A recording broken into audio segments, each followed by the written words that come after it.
Our Earth, our one and only home, the only known planet in the universe that can support life. An extraordinary place. A place where plants, animals, and breathtaking landscapes live together. Carbon, one of the building blocks of the phenomena of life on Earth. Carbon anchors all organic substances, from fossil fuel to DNA.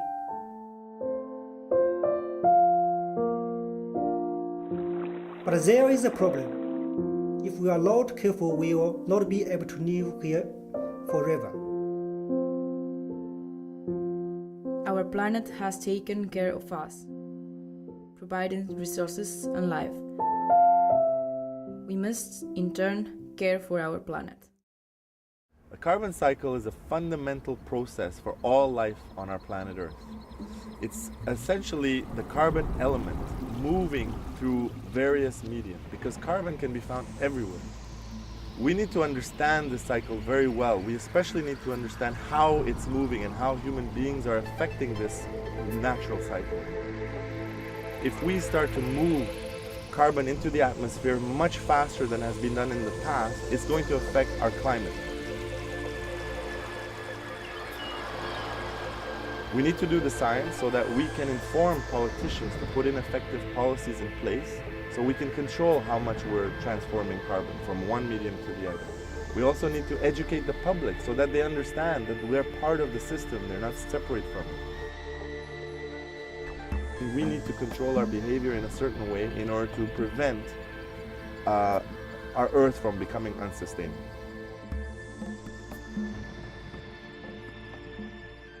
That we need to research and understand technical as like geopolitical infrastructures and of Earth observations about carbon, about the whole carbon cycle. Mm-hmm. Yes. Yeah. And based on these understandings, I think we have to recommend new implementation techniques and policies to monitor carbon cycle climate variables.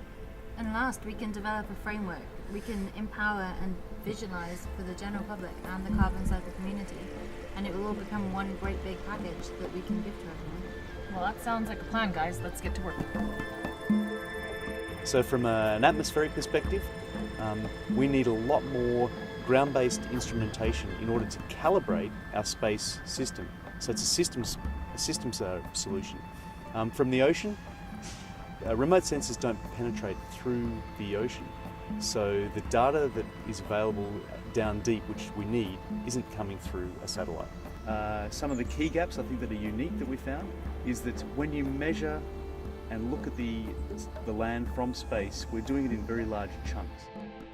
But around the borders, you get that little squiggly area. We're not getting a high resolution. And what we're proposing is that you use high resolution cameras in those areas, but that takes a lot of work. That work has to come from people, and we're proposing that we get those people from our database and from external areas.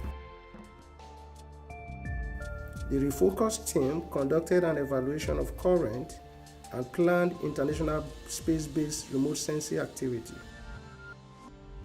During this evaluation, the capabilities of remote sensing assets were compared and contrasted. We have found that the development of some of these assets appears to have been conducted more for countries' socio-economic benefits.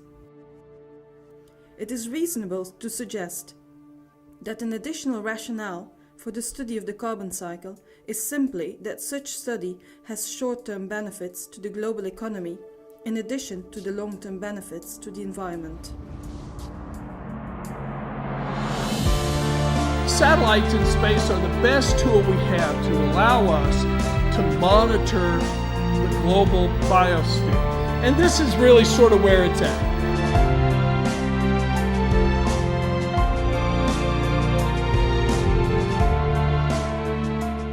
Improve the use of ground stations and implement a new tool for the observation of the atmosphere and the terrestrial biosphere. Combine space technology and new in-situ sensors to measure the deep oceans. Increase the number of computing and human resources to generate more accurate mathematical models and algorithms for measurements of the atmosphere.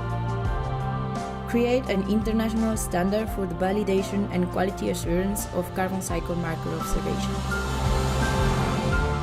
More than 100,000 Refocus has identified that politics plays a fundamental role in making decisions and that international legally binding policies and treaties are lacking.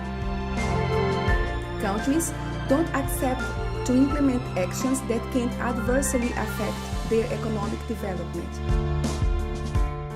Refocus recommends the improvement of cooperation in both developed and developing countries.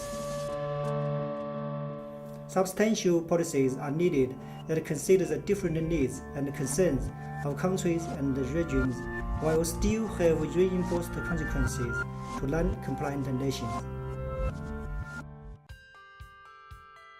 We compiled publicly available scientific data in images that were useful for the carbon cycle community and easy for the general public to comprehend. We decided to think about something that would be aimed directly at the general public, appealing to a wide variety of ages. Refocus has developed a game where you need to have the lowest number of carbon points of all the players at the end of the game. This game comes in an online format with animations and a hard copy game with playing cards. We have identified 5 space agencies that already have an online program for a younger audience where the subject of climate change and sometimes even the carbon cycle. It's not just about us. It's about our grandchildren and their grandchildren. It is about all children of the earth. It's our earth, our choice. It's just getting better. The heavens are open to you, my love. You're looking smug as your flag unfurls. It says that you're the only girl in